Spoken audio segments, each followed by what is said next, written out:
This is Hubwonk. I'm Joe Selvaggi. Welcome to Hubwonk, a podcast of Pioneer Institute, a think tank in Boston. With the benefit of hindsight, what should the nations of the world have done to minimize the deadly impact of COVID-19? While there is no opportunity to rerun history, the policy choices of other countries and their respective public health outcomes closely approximates a natural experiment that should provide some evidence. While most European nations followed China and Italy's lead of imposing comprehensive, extended lockdowns, Sweden, by contrast, chose a different path. Faced with the responsibility of optimizing public safety, Sweden chose to employ a pandemic plan developed over decades by the World Health Organization, which emphasized protecting the most vulnerable while keeping society as a whole up and running. While social distancing was encouraged and large gatherings limited, the choice to live as one pleased was left to its citizens. This resistance to mandates and faith in individuals earned Sweden global scorn from international leadership voices that characterized it as a pariah state, one which should serve as the world's cautionary tale and which would likely result in a human disaster. But now in late 2023, with the benefit of more than 3.5 years of pandemic data, policymakers can examine whether their predictions and policy choices resulted in the real-world outcomes they predicted. How did Sweden's COVID-19 mortality rate compare with their peer nations and the US? And what should policymakers learn from this global experiment to better prepare the countries of the world for future pandemics? My guest today is Johan Norberg, a senior fellow at the CATO Institute and a writer who focuses on globalization, human progress, and intellectual history. He's the author and editor of more than 20 books, his two most recent being named by The Economist newspaper as Book of the Year in 2016 and 2020.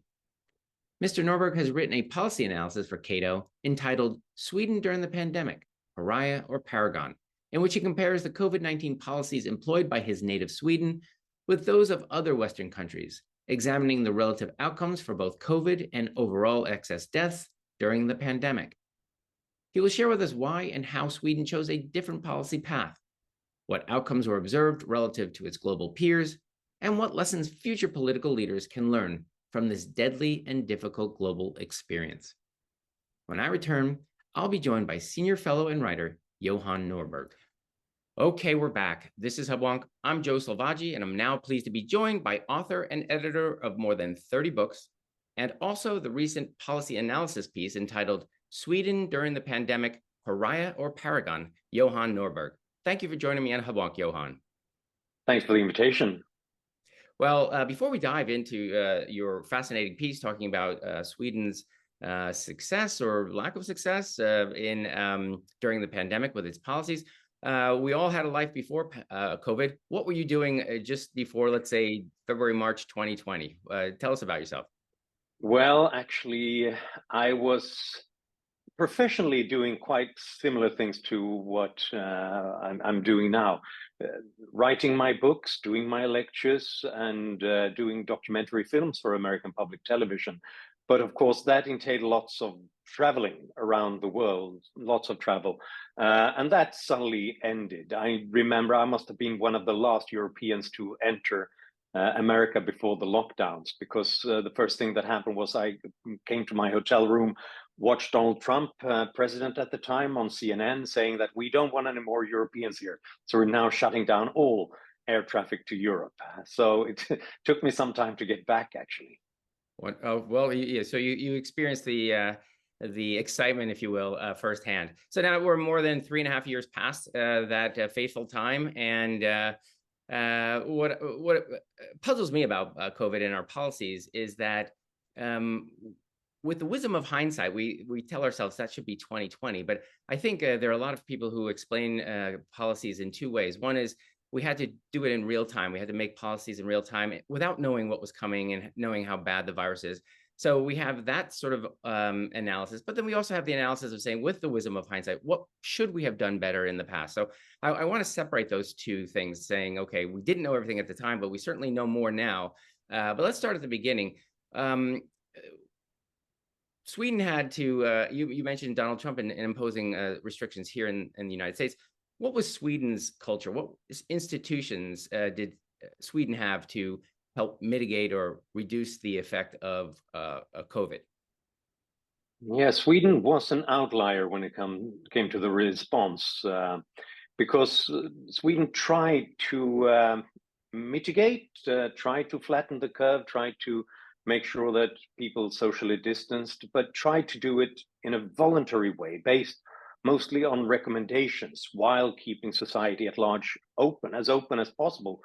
So workplaces, public transportation, schools, restaurants, hairdressers, and so on was open in Sweden. At the same time, authorities said that if it's possible for you to work from home, if it's possible for you to avoid public transportation, if it's possible to avoid meeting elder relatives, do it, because now's the time to worry. But that all so there was social distancing going on, but at least it left some room for local knowledge, individual needs, and especially then the economy and education was left open. Well, so what the rest of the world characterized Sweden as being sort of, as you say, an outlier, but characterize it more as being somewhat reckless or irresponsible, and essentially letting COVID have its way. Um, you mentioned in your paper that it wasn't so much that you saw Sweden as an outlier as far as radical, taking a radically different approach, but rather one that was more recommended prior to the pandemic by organizations such as the World Health Organization. Share with our listeners, did Sweden see itself as rebels or sort of conforming to the sort of the recommendations of the past?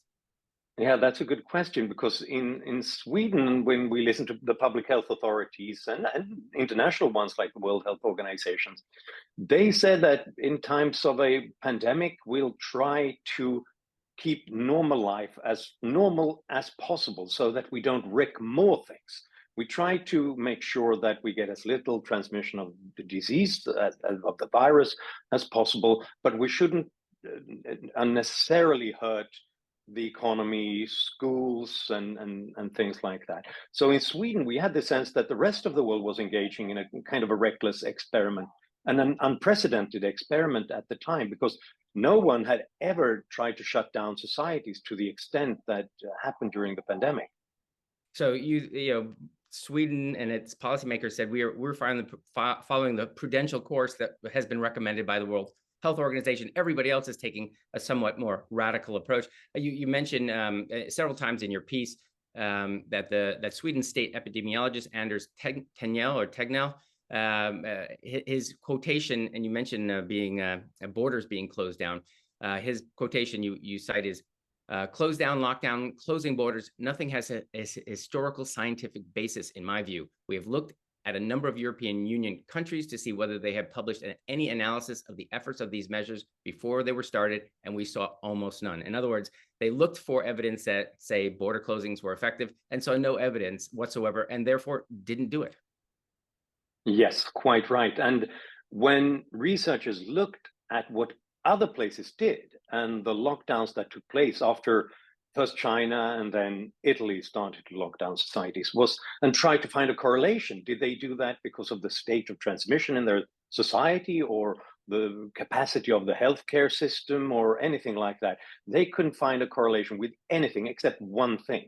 What did the neighbors do? What did neighboring countries do? So it seemed like this was a panic reaction. It seemed like countries just climbed onto the bandwagon and did what the others did. And I think this is for very sort of natural human psychological reasons, because if you do what everybody else does and you end up in a disaster, you can say that, yeah, we did what everybody did. There was no alternative. While if you are the odd man out, like Sweden was, and it were to have resulted in a disaster, then everybody will point their fingers at you and said that you made this happen. And that's why, even though in Sweden we thought that we were the one country that didn't throw out the manual and began to experiment with the response, it was difficult, because the rest of the world were looking at us and saying that this is crazy, this is reckless, this is a way of sacrificing human lives. And it's difficult for a person like Anders Tegnell to stand up to that and keep on arguing for the traditional way of responding. Well, I think you point to an important point. You mentioned two things. One is essentially follow the crowd. It's better to follow the crowd than be an outlier. Again, you can always point to your neighbor and say, I did what they did. And, what our mothers used to say, if everyone jumped off a bridge, would you do it too? Essentially, countries effectively did that. Again, you're the expert in sort of Swedish policy. Is that what, if you're to generalize, the political pressure or the sort of risk aversion, is that what motivated other countries, as you see, to go by a completely different playbook? I think so, because many countries were resistant, or public health authorities were resistant, or some politicians were resistant to lockdowns originally. But then, when this pressure built up and country after country entered a lockdown, it was incredibly difficult to keep on and arguing that, look, we need a scientific basis to do things like this.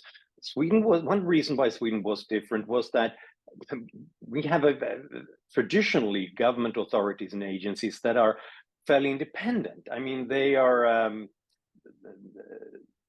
director general, they're bosses, they're appointed by governments, but then they have a set mandate and they're not replaced the moment the government is replaced, which means that they have traditionally had some sort of independent role. Of course, they can be sacked, but that rarely happens. And this independent role meant that, and if I'm now trying to psychologize as well, why Sweden could stick to its guns, when the Swedish Public Health Authority said that, look, border closures, lockdowns, shutting down schools, that's crazy. That'll hurt us in the long run. Well, then politicians could feel safe and think that, yeah, we'll do what we traditionally do. We'll listen to the advice from the experts and the expert agencies. And because if that would have turned out to be a disaster, they could have blamed them rather than thinking that them being blamed themselves. So perhaps there was some of that in Sweden too. Well, I applaud the courage. I'm going to now quote another person from your prime minister. Is it Löfven? Stefan Löfven. He sounds like he's channeling James Madison here, a hero of our show. I'll quote: "We will never be able to legislate about everything. We will never be able to ban all harmful behavior. Now it is actually a matter of common sense. There's an individual responsibility, and every individual has to take responsibility for themselves, for their fellow people and their country." That is pretty courageous and something that, position I admire. But before we get too carried away, there were some restrictions imposed. Share with our listeners what actually was mandated, if anything. Oh yeah, for sure there were. Let me just say, you didn't hear things like that, what Le Pen said at the time in many other places. And one interesting thing is that he's a social democrat. It was a social democratic government in Sweden at the time. And that tells you something about how Sweden is kind of different and Swedish social democrats are different from other kinds of socialists. So yes, there were some restrictions in Sweden. It banned private visits to elderly care homes to try to reduce the transmission in nursing homes. Bars and restaurants were open, but they were ordered to offer table service only. And the space between tables had to be increased, so you couldn't be standing and drinking in a pub like you used to. The most restrictive regulation in Sweden was that public events were limited to no more than 50 participants in March 2020. So this includes public events, theaters, cinemas, lectures, concerts, sporting events, and things like that. Not workplaces, shopping centers, and private gatherings, but yet it's a very restrictive one. And in November 2020, this limit was reduced to 8 people. So life wasn't normal in Sweden. But apart from this, workplaces, offices, factories, schools, public transportation, restaurants, bars were still open in Sweden. So it looked different from what it did in other places. So our podcast is acknowledged that some restrictions are, of course, appropriate. And we discuss often the risk stratification. That is, COVID was a very special disease insofar as it was virtually harmless to young people and very, very deadly to much older people. Did Sweden use that sort of knowledge to target and protect or isolate elderly homes and those people who are statistically much more vulnerable than the general population. Yes, this seems to be one lesson that they learned quickly, that try to keep society open, but protect the old and those who have various forms of conditions that made them particularly vulnerable. And this includes then elderly care homes, nursing homes, and trying to protect them. But it also means that children weren't very susceptible to the disease, and they didn't seem to, with the data at the time, to spread the disease much. So let's not try to stop their events. Let's make sure that they keep on going to school as usual. And now afterwards, when we look at what's happened, I think everyone in Sweden and around the world are quite happy about this decision to keep schools open. On the other hand, it seems like we didn't succeed to protect elderly care homes as much as we would have wanted. And one reason is that we got the virus so early that we didn't really know what was going on, even before any country started to think about limiting visits to nursing homes or much less lockdowns.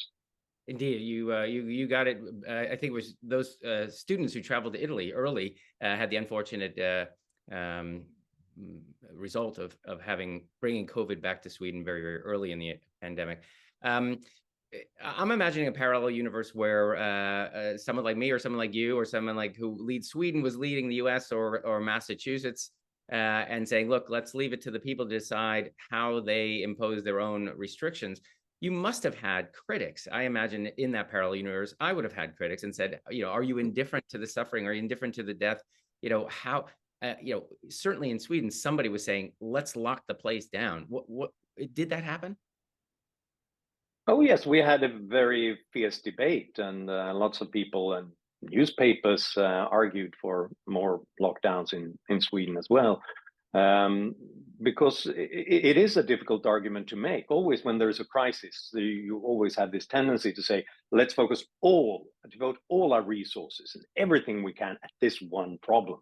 But then cooler minds prevailed when they said, yeah, but if we do that, there's always a cost-benefit analysis that has to be made.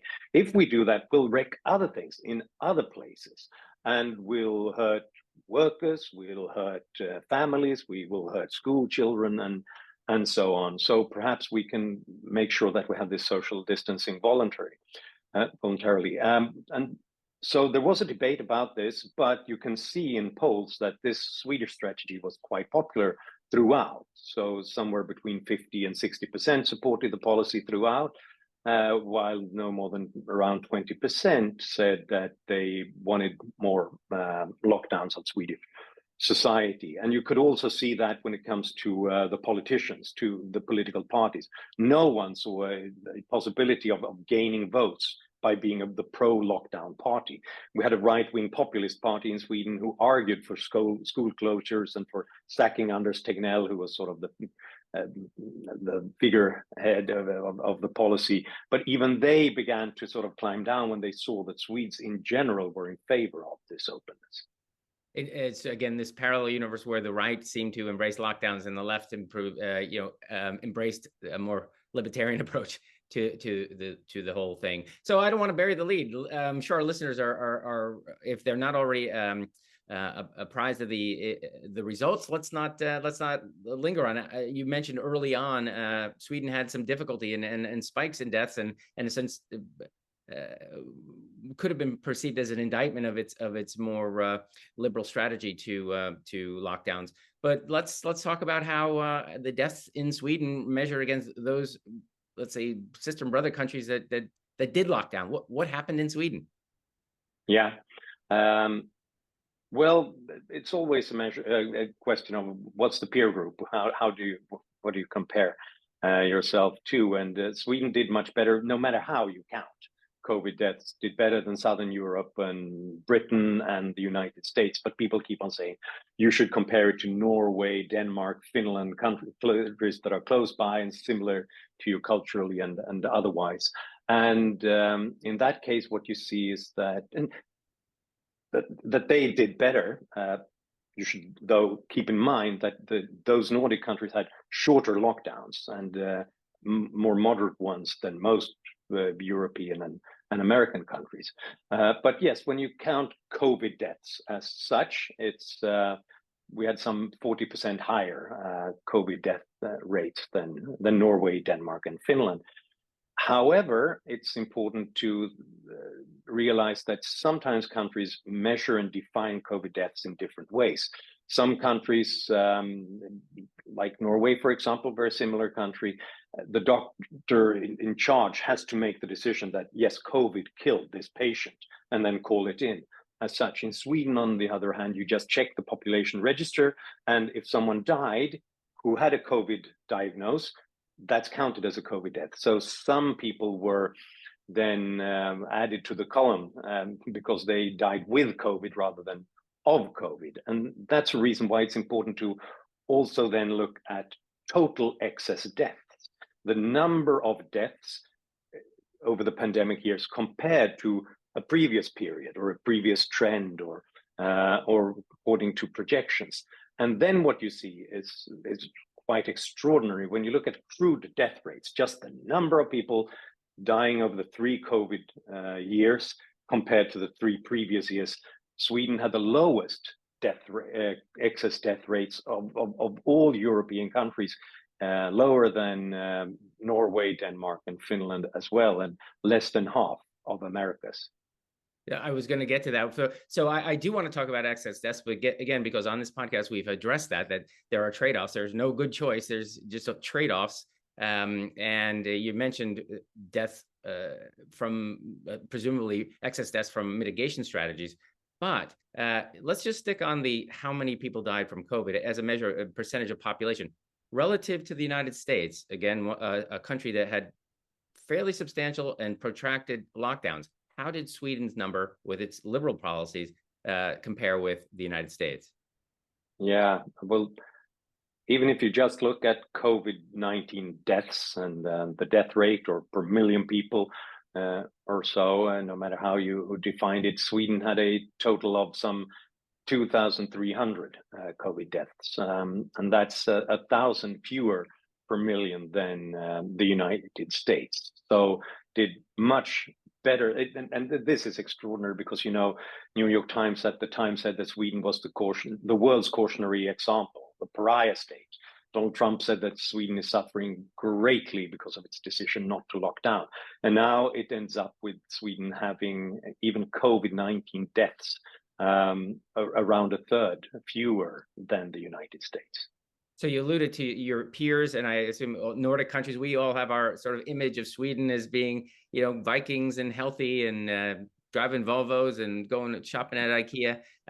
Is there something that scientists have pointed to within Sweden that makes it, that would, you know, explain why it would have half the death rate that the United States? Is there something unique about Sweden and its health? Yes, and when it comes to excess death rates over the 3 pandemic years, Sweden had less than half of the excess death rate in the United States. And well, I think there are some things to be said for that. Swedes are generally a bit healthier. We have less obesity, diabetes, and some conditions like that, which is actually one reason why Sweden, it would have been silly perhaps for Sweden to lock down with all the effects that entails as well. On the other hand, Swedes do not have a much better health than, I don't know, the Dutch, the Belgians, and the Swiss and other Europeans, and so it's not the only thing that's important in this comparison. So we've I didn't want to postpone the concept of deaths, excess deaths, and, you know, for our listeners who aren't familiar with these concepts, the measure of excess death is sort of saying all deaths, all reasons for death. It could be, you know, falling out a window, but you measure, let's say, statistical expected deaths based on a set of years, 3 years perhaps, and you say, given all of the things keeping them the same, this is how many deaths we'd expect in the next 3 years. When you compare the deaths of during COVID, and you subtract out those deaths attributed to COVID, you subtract them out, you still see substantial numbers of excess deaths in the United States. We've talked about this on the show. You didn't see that in Sweden. So say more about why you speculate, let's say, not having lockdowns would cause fewer excess deaths. Yeah, no, it is extraordinary. Less than half of America's and the average European excess death rate in Sweden. And let me just be clear, you can adjust these numbers in different ways according to age structure, depending on which years you compare them to. And according to some of these methods, Denmark beat Sweden to first place. In some, Norway beat Sweden as well. But we're far below Finland and far below the European average and the American excess death rate. So something is definitely going on. And that suggests to me that Swedes did adapt to the pandemic, try to reduce try to increase social distancing and try to avoid spreading the virus, but in a voluntary way, which always left everybody with this exit door. You have the possibility of meeting people you have to meet, go to the job you have to do. And in a bizarre, ironic twist, perhaps that made it possible for us to be careful over a longer period than others who faced this very harsh lockdown, which you couldn't be sustained for a very long time. And then you just sort of go crazy and go out and party instead. But there are other reasons, of course, that could explain why Sweden has a lower total excess death rates. And this will keep researchers busy for a long time. There's lots of data to look for, but it seems like Sweden has been doing much better than other countries when you look at things like suicide, mental illness, domestic abuse, violence, different problems that might be related to living under a much more stress, being forced into house arrest with someone you have problems living with, and with all the loneliness, all the harsh conditions that people went through during lockdowns. That takes a heavy toll on people. Now, the world called you a pariah state. Sweden is, a reckless pariah state. Now the dust is settled, and it seems that at the very least you're middle or lower of the pack of COVID deaths, and certainly all excess deaths much further down on the list. You did actually extraordinarily well. Has the, let's say, global press or a global public policy universe come back and said, you know what, Sweden may be onto something. Maybe we should follow their lead next pandemic. Has anybody come out and effectively apologize for the critique of Sweden's policy? That would be something, wouldn't it? It's very peculiar because, according to media analysts, the world's media has never before reported as much about Sweden as it did in 2020. And there was almost a consensus that Sweden was heading for disaster. And then suddenly they all went quiet. There has been remarkably little follow-up on what really happened in Sweden afterwards. And that, to me, says that people have they have a dog in the fight. They don't want to revisit their predictions, but that is very concerning to me because, I mean, it's okay to make mistakes. We all make mistakes, and that's how we make progress in the future. If we learn from those mistakes, if we look at the data and we try to realize why we made the wrong turn, then we'll go somewhere else in the future. But when things have been so politicized, as this whole response to the pandemic has been, few people want to revisit it and look at why they were wrong. And I think that's deeply, deeply problematic. But because it suggests that if you're that intellectually arrogant, you will keep on making mistakes. Indeed, doomed to repeat the future. So we're getting close to the end of our time together. I want to read from nearly the last paragraph of your piece and encourage others to read it. It's CATO Institute's policy analysis: Sweden during the pandemic, pariah or paragon. This final or next to final paragraph really stood out for me. I'll quote you. I'll say, it seems likely that Sweden did much better than other countries in terms of the economy, education, mental health, and domestic abuse, and still came away from the pandemic with fewer excess deaths than in almost any other European country and less than half that of the United States, the country where both the president and majority newspapers repeatedly use Sweden as a cautionary tale. The conclusion is uncomfortable for other governments. It was not Sweden that engaged in a reckless, unprecedented pandemic experiment, but the rest of the world. This experiment did not turn out well compared to the one country that did not throw out the manual. Millions of people were deprived of their freedoms without a discernible benefit to public health. Wow. I hope, that makes the hair on everyone's back of their head stand up, because you are essentially a natural experiment for what would have happened if we trusted individuals to exercise caution in the way they saw fit. I'll give you the last word. I like to say, well, if you were king for a day, or if you had, you had the podium and you could give some advice to the world about how we might encounter the next and deal with the next pandemic, what would you say? Well, I think in that case, it follows straight from what you just quoted. I think I wouldn't underestimate people next time around. I wouldn't treat them like children who had to be bossed around, or even in some countries sort of surveilled with drones to make sure that they follow the rules. Because when you do, you turn people into your enemies, and you politicize issues, and people will be angry and frustrated, and they won't pay much attention to what you're saying in the future. If you're honest with people, give them the data and tell them, recommend that they behave in a way that will reduce transmissions of viruses or any kind of microorganism, I think we can trust people to make the right decisions more often than not, because they want to protect themselves and their loved ones and society. And at least that's what the Swedish model suggests.